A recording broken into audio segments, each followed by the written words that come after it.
Friends, లక్నోలకి Mumbai జట్ల మధ్య జరిగిన మ్యాచ్లో ముంబై జట్టు 6 వికెట్ల తేడాతో గెలిచింది. లక్నో జట్టు ఖచ్చితంగా ప్లే ఆఫ్ లో నిలవాలి అంటే గెలవాల్సిన మ్యాచ్లో ఓటమి పాలైంది.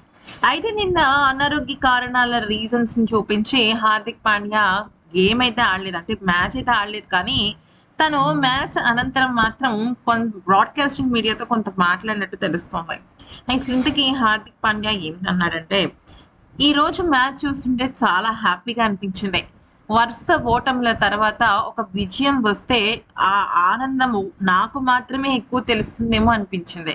నిజానికి మాకు ఈ టోర్నమెంట్‌లో టైం కలిసి రాలేదా? లేకపోతే ఆటగాళ్ళ వైఫల్యమా? అనే విషయం పైన నేను ఇప్పుడే ఏం మాట్లాడదలుచుకోవటం లేదు. కానీ నేను ఈరోజు మ్యాచ్‌ని చాలా కంప్లీట్‌గా ఫుల్ లెంగ్త్‌లో ఎంజాయ్ చేశాను. ఎందుకనంటే ప్లే ఆఫ్‌కి వెళ్తామా? వెళ్ళమా? అనే విషయాన్ని పక్కన పెట్టేస్తే నేను మనస్ఫూర్తిగా ఈ గేమ్‌ని ఆస్వాదించాను.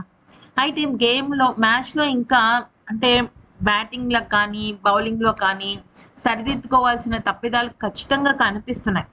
కెప్టెన్‌గా ఉన్నప్పుడు, మైదానంలో ఉన్నప్పుడు నేను కొన్ని విషయాలను గమనించలేను.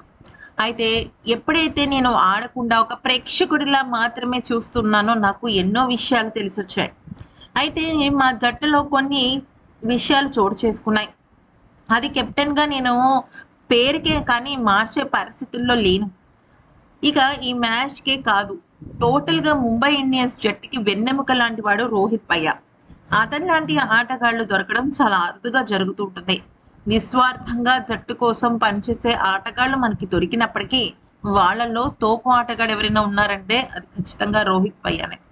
అయితే ఇంకా రాబోయే మ్యాచెస్‌లో ఖచ్చితంగా మేము విజయం సాధించి ప్లే ఆఫ్‌కి వెళ్ళే అవకాశాలు మాకు ఏ మాత్రం ఉన్నా కూడా దాన్ని మేము సద్వినియోగపరుచుకోవాలని ఆశిస్తున్నాను. ఇక ఈ వీడియో నచ్చితే లైక్ చేసి సబ్స్క్రైబ్ చేసుకోండి.